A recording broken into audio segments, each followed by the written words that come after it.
بسم اللہ الرحمن الرحیم۔ عزاداران امام، 28 رجب کی رات ہے، شب 28 رجب، دن گزر گیا 27 رجب کا، اور یہ مصیبت کی رات آ گئی۔ آغاز کربلا ہے، یہ یاد رکھو۔ میں نے مجلس کا آغاز جن جملوں سے کیا وہ یہ آج کی رات کی ہم سب کے لیے دل کی خواہش ہے۔ کسی دور کا شیعہ ہو، کوئی زبان بولتا ہو، کسی شہر کا رہنے والا ہو، ہر کے دل میں خواہش ہوتی ہے جب یہ مخصوص ایام آتے ہیں کہ کاش کربلا میں میں ہوتا تو میں بھی کچھ کرتا۔ یہ وہی خواہش ہے کہ جس کو چھٹے امام نے زیارت وارثہ میں رکھا، یہ جملے کہ فیا لیتنی کنتو معکم فافوزا معکم، کاش میں کربلا میں ہوتا تو مولا میں بھی آپ کی نصرت کرتا، میں بھی آپ کی مدد کرتا۔ دوستو، صرف زبان سے بولنا نہیں کہ میں پوری زندگی زبان سے بولتا رہوں کہ مولا میں آپ کی مدد کرنا چاہتا ہوں۔ مزہ اس میں کہ حسین کہیں کہ آ جا میرے پاس۔ صرف زبان سے نہیں بولنا ہے، you have to show yourself, you have to prove yourself. ہم کو پروف کرنا ہے کہ کاش میں کربلا میں ہوتا تو میں بھی مولا کی نصرت کرتا، ہیلپ کرتا، جیسا کربلا والوں نے حسین کا ساتھ دیا تھا۔ اس وقت صرف 72 نہیں تھے مملکت اسلام میں۔ ایک ہسٹری بتا رہا کہ یہ واقعہ ہوا کیوں، کربلا کا کیوں ہوا یہ واقعہ، اور کتنے سال کے اندر ہوا۔ جسٹ 50 ایئرس اللہ کے رسول کی آنکھ بند ہوئی 11 ہجری 28 صفر، اور یہ کربلا کب ہوا؟ 61 ہجری 10 محرم۔ 50 سال کے اندر اسلام 180 ڈگری بدل گیا تھا، 180 ڈگری بدل گیا تھا۔ کچھ نہیں تھا اسلام میں۔ اگر حسین اس وقت آگے نہیں بڑھتے تو وہ زیرو والا اسلام، یزید والا اسلام ہم کو ملتا۔ سارے حرام محمدی کو یزید نے حلال کر دیا تھا، جتنے حرام تھے ان سب کو حلال کر دیا 50 سال کے اندر۔ پلیز غور سے سننا، 1400 سال کے بعد بھی آج بھی جب یہ رات آتی ہے تو فکر ہوتی ہے کہ مولا حسین مدینے سے چلے تھے۔ پوری دنیا میں مجالس ہو رہی۔ 50 ایئرس کے اندر رجت پسند اور مفاد پرست قوتوں نے رسول عربی کی تعلیمات کو نظر انداز کر کے درست کر دی تھی۔ حضرت جگر گوشہ رسول ملاحظہ فرما رہے تھے کہ اب وہ تاریکی پھیلنے والی ہے، وہ اندھیرا پھیلنے والا ہے جو ہر طریقے پر فوقیت ہے۔ وہ جہالت کا عہد شروع ہونے والا ہے جس کے سامنے عہد جہالت ہیچ ہے۔ اس ذلت کا سامنا ہے جو شرف انسانی کو مٹا دے گی۔ آج ہم کہتے ہیں کہ حسین سیویئر آف ہیومینٹی ہے، انسانیت کا بچانے والا۔ ایک انسان کو حسین نے نہیں بچایا، مکمل انسانیت کو حسین نے بچا لیا۔ اگر آج تم عزت کے ساتھ رہتے ہو ملیشیا میں، ایک انسان کی عزت ہے تو وہ جسٹ بیکاز آف کربلا۔ یزید نے زیرو کر دیا تھا، ہر حرام حلال ہو گیا تھا۔ شراب حرام تھی، حلال ہو گئی تھی۔ وہ کھلم کھلا گناہ کرتا تھا۔ جب بی بی زینب کی پڑھوں گا تو اس وقت بتاؤں گا کہ وہ آتا کیسے تھا دربار میں، کیسے وہ حرام کرا۔ گیملنگ اس کے پاس جائز تھی، شراب جائز ہے، میوزک جائز ہے۔ یہ حرام اسلام میں جو حرام ہے وہ سب ختم ہو گئے تھے۔ وہ کھلم کھلا گناہ کر رہا تھا۔ اس لیے کہ مولا حسین کا جملہ ہے آج 28 رجب کی مجالس میں پڑھا جاتا ہے کہ جب مولا سے ولید نے بیعت مانگی تھی، ایک غور سے سنو، ایک چھوٹا جملہ حسین ابن علی کا، لیکن وہ جملہ چھوٹا نہیں ہے، پورا مقصد حسین اس جملے میں ہے۔ ولید نے جب کہا تھا کہ فرزند رسول یزید حاکم بن گیا اور وہ چاہتا ہے کہ آپ اس کی بیعت کریں، مولا حسین اپنی جگہ سے اٹھے اور اس کی طرف دیکھ کر کہا، یزید جیسے کہ مجھ جیسا بیعت کرے گا۔ خاموش مت سنو، یزید جیسے کہ اس میں کمپلیٹ مولا حسین نے بتا دیا کہ یزید کیا تھا اور میں کون، یزید کا بیک گراؤنڈ کیا ہے اور میرا بیک گراؤنڈ کیا ہے، یزید کا باپ کون ہے، میرا باپ کون ہے، یزید کا نانا اور دادا کون ہے، میرا باپ اور نانا اور دادا کون ہے۔ مولا حسین نے ایک جملے میں کہا اس جیسے کی بیعت مجھ جیسا کرے گا، یہ کہہ کر فاطمہ کا لال اٹھ گیا۔ تو دوستو اس وقت ساتھ جس نے دیا، ملینز کی تعداد میں مسلمان تھے، یہ مت سمجھو کہ کربلا میں جب حسین آئے تھے صرف 72 ہی تھے، نو، یزید کی حکومت کتنی بڑی تھی، پوری مڈل ایسٹ میں یزید کی حکومت تھی، سینٹرل افریقہ تک یزید کی حکومت تھی، ایران تک یزید کی حکومت تھی، نیچے سب کانٹیننٹ تک آ گئی تھی، اتنی بڑی مملکت اسلامیہ کا وہ حاکم بن گیا تھا، پورا مڈل ایسٹ۔ یہ مت سمجھو کہ خالی سیریا میں اور سعودی عربیہ میں یزید کی حکومت تھی، نہیں، یہ سارے ملکوں میں، آج جو چھوٹے چھوٹے ملک ہیں سارے ملکوں میں یزید کی حکومت ہے، ملینز کی تعداد میں مسلمان تھا، ملینز کی تعداد میں، لیکن آئے کتنے، نماز سب پڑھ رہے تھے، روزہ سب رکھ رہے تھے، حج پہ سب جا رہے تھے۔ آپ جانتے ہیں کیا عاشورے کے دن ان لوگوں نے کیا کہا تھا کہ حسین کے قتل میں جلدی کرو، عصر کا وقت جا رہا، یہ اسلام آ گیا تھا، فرزند رسول کو ذبح کرو اور عصر کی نماز پڑھو۔ وہ نمازی کیا جو حسین کے اگینسٹ میں آئے، منہ پہ پھینک دی جائے گی۔ تو یہ اسلام تھا۔ اتنی بڑی مملکت اسلامیہ میں ملینز کی تعداد میں لوگوں نے ظالم یزید کی بیعت کی، ایک حسین نہیں کرتے تو کیا فرق پڑتا اس کو، کیوں مانگی اس نے بیعت؟ وہ ظالم جانتا تھا کہ سب کی بیعت ایک طرف ہے، حسین کی بیعت ایک طرف ہے۔ حسین ایک پرسنالٹی تھی، رسول کا وارث ہے، علی و فاطمہ کا بیٹا ہے۔ تو اس وقت مدینے میں جن لوگوں نے بچپنا دیکھا مولا حسین کا، سب جانتے مدینے سے کتنے لوگ آئے، کتنے لوگ آئے، یا راستے میں کتنے آئے، صرف 72 کیوں جمع ہوئے، پورے کہاں تھے وہ مسلمان؟ سن کے پلیز غور سے سنو، سن کے خاموش بیٹھ گئے سب۔ ہم کو کیا کرنا ہے، جو آج فکر ہے نا، ہم کو کیا کرنا ہے، ہماری نماز تو ہے نا، ہمارے روزے تو ہے نا، ہم حج پہ تو جا رہے نا، میری family, me and my family جو ہے، یہ سلوگن ویسٹ کا ہے، یہ اسلام کا سلوگن نہیں ہے۔ You understand what I said? Me and my family نکالو، میں، میری بیوی بچے کافی ہے میرے لیے، نو، ہم کو فکر ہونا، ہم کو سوچ ہونا، ہمارے ذہنوں میں ایک انقلاب آنا۔ کربلا خاموش رہنے کا نام نہیں ہے، کربلا انقلاب کا نام ہے۔ ایک ایسا انقلاب برپا کیا تھا حسین نے، اس طرح اس ظالم کو جواب دیا، ملینز کی تعداد میں ہے، کوئی آگے بڑھ کے حسین کا ساتھ نہیں دے رہا۔ جو سن، پلیز غور سے سنو، جو سن کے خاموش بیٹھ گئے، دروازوں کو بند کیا، ان پہ لعنت کیے چھٹے امام نے۔ کیا سمجھ رہے ہو کہ مجھے کچھ کرنا نہیں ہے، مجھے کیا کرنا، جا رہے حسین جانے دو، نہیں، لعنت کیے۔ لعن اللہ زیارت وارثہ کے جملے، لعن اللہ امتن خدلت کا، ولعن اللہ امتن ظلمت کا، ولعن اللہ امتن سمیت بذالک فرضیت بے۔ یہ عابد بالگرامی کے جملے نہیں ہیں، چڑے امام کے جملے۔ جنہوں نے قتل کیا ان پہ لعنت، جنہوں نے ظلم کیا ان پہ لعنت، جنہوں نے سن کے خاموش بیٹھ گئے اس پہ بھی لعنت۔ کیوں دوستو؟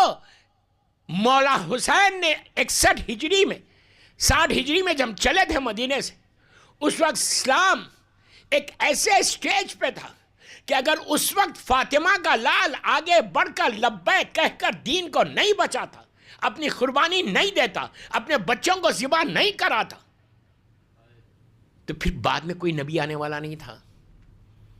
پورا اسلام جو اللہ نے نبی آدم کے ذریعے سے بھیجا اور 1,24,000 نبیوں کو بھیج کر اللہ کے رسول پہ ختم کیا، وہ سارا ختم ہو جاتا۔ اللہ کے رسول کی 23 برس کی محنتیں ختم ہو جاتی۔ آپ کو معلوم یزید کی جرت اتنی بڑھ گئی تھی کہ وہ نشے کے عالم میں فجر کی نماز 2 رکعت کی جگہ 4 رکعت پڑھاتا ہے۔ اب پلٹ کے پوچھتا ہے کیا 2 رکعت اور پڑھوں؟ رات بھر میں بہت احتیاط سے پڑھا، ممبر ہے اب، لیکن معلوم ہونا میں ہمارے یوتھ کو کہ 28 رجب کی امپورٹنس کیا ہے۔ یہ کربلا کا واقعہ اتنا بڑا واقعہ ہوا کیسے؟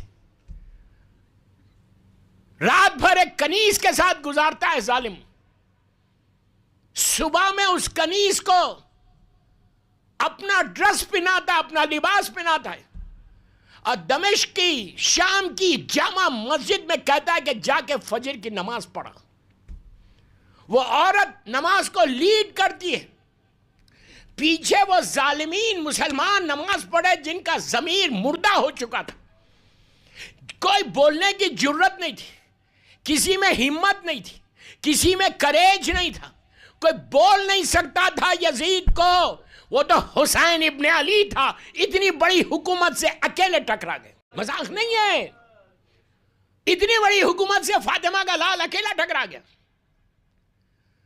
اور ایسا بچایا دین کو، اسلام کو اتنا محفوظ کر دیا کہ شاعر کہتا ہے کہ بجھ سکے گا نہ یہ طوفان حوادث سے کبھی، غور سے سنو، بجھ سکے گا نہ یہ طوفان حوادث سے کبھی، خون شبیر سے اسلام کا جلتا ہے چراغ۔ آج اگر اسلام کا چراغ جل رہا، اگر آج تم لائی مور دین 1 بلین مسلمز، پوری دنیا میں مور دین 1 بلین مسلمز اگر لا الہ الا اللہ محمد رسول اللہ بول رہے تو یہ صدقہ حسین ابن علی کا ہے، ورنہ اسلام ختم ہو جاتا۔ یہ ساری مدینے سے ایک آدمی نہیں، مکے سے ایک آدمی نہیں۔ ریزن کیا تھا؟ یہ وہی نسل تھی جو سقیفہ میں جمع ہوئی تھی۔ اس سے پہلے اصل میں جب اللہ کے رسول کی آنکھ بند ہوئی اور شہزادی کے دروازے پہ آگ لگائی گئی، آپ نے سن لیا، جب آگ لگائی گئی تو کوئی اور شہر میں نہیں لگائی، مدینے میں لگائی تھی۔ مدینے میں ایک پروٹیسٹ نہیں ہے، کتنی حیرت کی بات ہے، ایک آواز نہیں ہے، ایک احتجاج نہیں ہے کہ یہ رسول کی بیٹی کا دروازہ ہے، اس کو کیسے جلا رہے۔ وہاں سے یہ ظالموں کی ہمت بڑھی۔ وہی مدینہ، دوستو میرے مولا کا جملہ ہے، سرکار کی آنکھ بند ہونے کے بعد جب علی سے پوچھا گیا تھا کہ مولا یہ بتاؤ آپ اپنے حق کو کیوں نہیں طلب کر رہے، تو کہا تھا کہ ان کا اسلام ان کی زبانوں تک ہے، دلوں تک نہیں آیا۔ مولا کا نہج البلاغہ میں خطبہ ہے، تیسرا خطبہ، تیسرا سرمن امام علی کا، میری خواہش ہے کہ وقت ملا تو پڑھو، تمہارے ٹیلی فونز پہ نہج البلاغہ ہے۔ نہج البلاغہ خالی ایسے رکھنے کی کتاب نہیں ہے، پڑھنے کی کتاب ہے۔ اس کا تیسرا خطبہ پڑھو مولا کا۔ اس خطبے کا نام ہے خطبہ شکشکیہ، ایکسٹرا آرڈینری خطبہ ہے مولا کا، ویسے ہر خطبہ ایکسٹرا آرڈینری ہے، لیکن خطبہ شکشکیہ میں مولا نے اپنے دل کی آواز بتائی ہے کہ علی پہ کیا ظلم ہوا اور علی نے کیسے صبر کیا۔ امام کا جملہ ہے کہ میری میراث لٹ رہی تھی، میں صبر کر رہا تھا۔ ہر آدمی کو پڑھنا چاہیے خطبہ شکشکیہ، تیسرا خطبہ مولا کا نہج البلاغہ میں۔ تو وہ جو لوگ تھے وہی لوگ آگے بڑھے۔ ایک آدمی نے حسین کا ساتھ نہیں دیا، جنہوں نے ساتھ دیا وہ ہمیشہ زندہ رہ گئے، جنہوں نے کہا فیا لیتنی کنت معکم، کاش میں ہوتا تو میں کرتا۔ آپ کو مثال دوں کہ کیسے آئے اور کس طرح ساتھ دینے سے نتیجہ کیا۔ آج میں یوتھ کو یہی بول رہا ہوں کہ do some thing in your life for امام حسین۔ تم کوالالمپور میں ہو، ملیشیا میں ہو، یہ مت بولو کہ you can't do any thing. خاموشی کے ساتھ، پیار کے ساتھ، ٹیلی فونز کے اوپر یہ پیغام کو حسین ابن علی کے پہنچاؤ، اپنے اپنے ملکوں میں پہنچاؤ. کچھ نہیں کر سکتے جب باب الہدایہ امام بارگاہ آتے ہو تو دعا کرو مجلس میں بیٹھ کے کہ مولا حسین give me chance to serve you. جو صرف میں اپنے بارے میں سوچ رہا، تم فکر مت کرو، تمہارا ضامن حسین ابن علی ہو جائے گا. جس کا ضامن حسین ہو جائے اس کو فکر کیا ہے. صرف زبان سے مت بولو کہ مولا حسین I love you. You have to prove your self.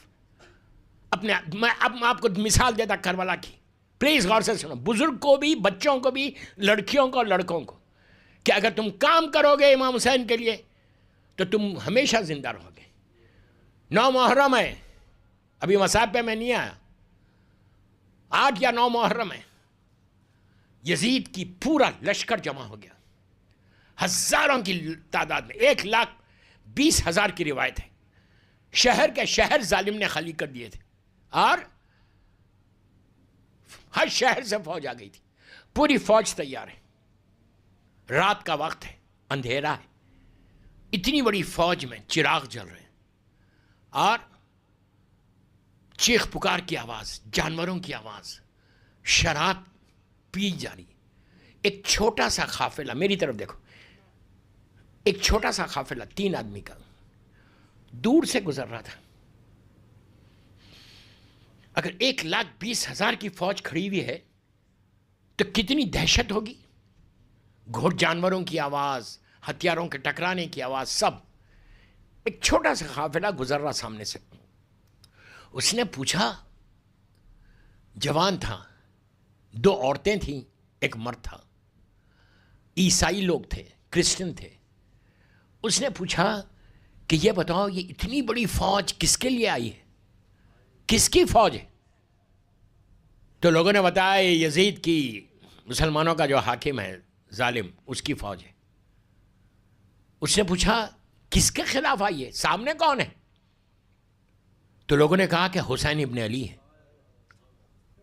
Please یار غور سے سنو، اس عیسائی تو جانتا تھا. اس نے کہا کون حسین ابن علی؟ رسول کے اسلام کے رسول کے نواسے؟ لوگوں نے کہا ہاں. یزید علی سے لڑا، اتنی بڑی فوج، حسین کی فوج کہاں ہے؟ کہا وہ کونے میں. مولا صرف 72 کے ساتھ ٹھہرے ہوئے، صرف 72، 72 اور یہ 100,000. اس نے کہا کیا میں حسین سے مل سکتا؟ اس نے کہا جاؤ. یہ سیدھا عیسائی لڑکا جوان نئی شادی کر کے آ رہا، یہ پہنچا مولا حسین کے خیمے کے پاس. مولا عباس سے ملاقات ہوئی اور کہا، مولا سے پوچھا کیا بات ہے، کیوں آیا ہے؟ تو کہا مجھے رسول کے نواسے سے ملنا ہے. عیسائی ہے، بار بار بول رہا، عیسائی کرسچن ہے. 8 محرم یا 9 محرم کا واقعہ ہے. یہ آیا مولا حسین کے خیمے کے پاس. مولا حسین کو اطلاع دی گئی کہ کوئی آیا ہے آپ سے ملنے. مولا باہر آئے تو عجیب منظر دیکھا، 3 آدمی جس میں 2 عورتیں، ایک مرد ہے. اس نے مولا حسین سے ملاقات کی، سلام کیا. حسین کی پرسنالٹی، حسین کی شخصیت، حسین کا کردار، حسین کی زبان، اتنے سافٹ سپوکن تھے سارے معصومین، اتنی دشمن سے بھی محبت سے بات کرتے تھے. یہ بھی ایک پیغام ہے ہمارے لیے. صرف مجلسوں میں آ کے جاؤ مت، سیکھ کے بھی جاؤ کچھ. زبان کو اپنا اچھا رکھو، میٹھی زبان آلویز، ہر معصوم کی زبان میٹھی تھی. جب بات کرتے آتا تھا دشمن، جاتا تھا محب بن کے. حسین سے جب بات کرنے لگا، ایک سٹیج پہ آ کے کہا کہ فرزند رسول، میں آپ کے ہاتھ پہ اسلام قبول کرنا چاہتا. مولانا نے کہا قبول کر لیں. اس نے کلمہ پڑھا، کلمہ پڑھ کے کہا اب آپ مجھے بھی اجازت دیجئے، میں آپ کے لشکر میں شامل ہونا چاہتا. حسین نے کہا نہیں، تو جا واپس، تیری نئی شادی ہوئی ہے، تیری ماں تیرے ساتھ ہے، تیری دلہن تیری ساتھ ہے، تو چلا جا یہاں سے. یہ لوگ میرے سر کے لیے آئے، تو مت ٹھہر، چلا جا. اس نے کہا نہیں مولا، آیا ہوں، اسلام قبول کیا ہے، تب آپ کے اوپر جان دوں گا. دوستو بس میں ایک آپ کو بتاؤں، یہ سمجھے آپ کون تھا؟ یہ کون تھا؟ یہ عیسائی آدمی 1 دن پہلے آیا، 1 دن پہلے لیکن اس نے کہا کہ میں اپنی جان دوں گا تو حسین کے اوپر. یہ وہب قلبی ہے. تھا عیسائی، آج محرم تک ایک نارمل آدمی تھا. آج شہدائے کربلا کی زیارت جو ہے اس میں زمانے کا امام، یعنی چوتھے امام سے لے کے امام زمانہ تک وہب قلبی کی جب زیارت پڑھتے ہیں تو کہتے ہیں کہ بیبی انتا و امی تبتم. کیا مطلب اس کا؟ ہر امام وہب قلبی کو کہتا ہے کہ اے وہب میرے ماں باپ فدا تجھ پر. امام کا بابا امام ہے، سب جانتے ہیں. یہ آنر، یہ عزت، یہ اعزاز حسین ابن علی کے علاوہ کوئی نہیں دیتا. اف یو ورک فار امام حسین، تم کچھ کرو گے، میری مجبوری ہے، یہاں پہ وقت کی کمی ہے. اگر تم کچھ کرو گے، if you do something in your life، میں بار بار بول رہا ہوں میرے یوتھ کو، تو تم حسین، آج آپ انصاف سے بولو، اگر وہب اس وقت وہاں رہتا تو آج اس کا نام باقی رہتا. لشکر یزید، یزید اس کے ساتھیوں کے سارے لاشیں ختم ہو گئی، ان کی خبروں کا نشان نہیں ہے. لیکن آج وہب قلبی کی خبر کا نشان ہے. کام کرنے کا نتیجہ، کام کرنے کا نتیجہ، حسین کا ساتھ دینے کا نتیجہ. یہ اسٹیج پہ تم کو لے کے جائیں گے مولا حسین. زمین اور آسمان کا مالک ہے فاطمہ کا لال. آپ کیا سمجھتے ہو؟ ایسے موقع پر مولا حسین نے جان کیوں دی؟ اسلام کو زندہ رکھنا تھا، ہمیشہ اسلام کو بقا. اسی لیے اب آج شب جمعہ ہے، آپ نے زیارت وارثہ پڑھی ہوگی، اگر نہیں پڑھی تو اب مخصوص زیارت ہے. یہ زیارت ضرور پڑھو، 5-6 منٹ کی ہے. اسی کے جملے جس سے میں نے مجلس کا آغاز کیا، گھروں کو جا کے پڑھو زیارت وارثہ. تو اس میں زیارت وارثہ میں آپ کیا کہتے ہیں کہ السلام علیکہ یا آدم صفوت اللہ، نوح نبی اللہ، ابراہیم خلیل اللہ، سارے نبیوں کے نام لیتے ہوئے آتے. کیا مولا علی آدم کے وسیع نہیں؟ ابراہیم نہیں؟ اگر آپ نہیں ہوتے تو یہ سارے نبیوں کی محنت ختم ہو جاتی، آپ کے نانا کی محنت ختم ہو جاتی اگر کربلا میں آپ اپنی جان کو نہیں دیتے. ہمیشہ کے لیے اسلام کو ایسا زندہ کیا کہ کتنے بھی بڑے طوفان آ جائیں، کربلا نے اسلام کو بچا لیا، کشتی نجات کو بچا لیا. صرف حسین ہے اسلام میں اور کچھ نہیں. میرے مولا حسین کا کنٹریبیوشن، میرے مولا حسین کی قربانی. دوستو، میری مجبوری کے وقت تیزی سے نکل گیا. ایک صلوات پڑھ لیں، محمد وآل محمد.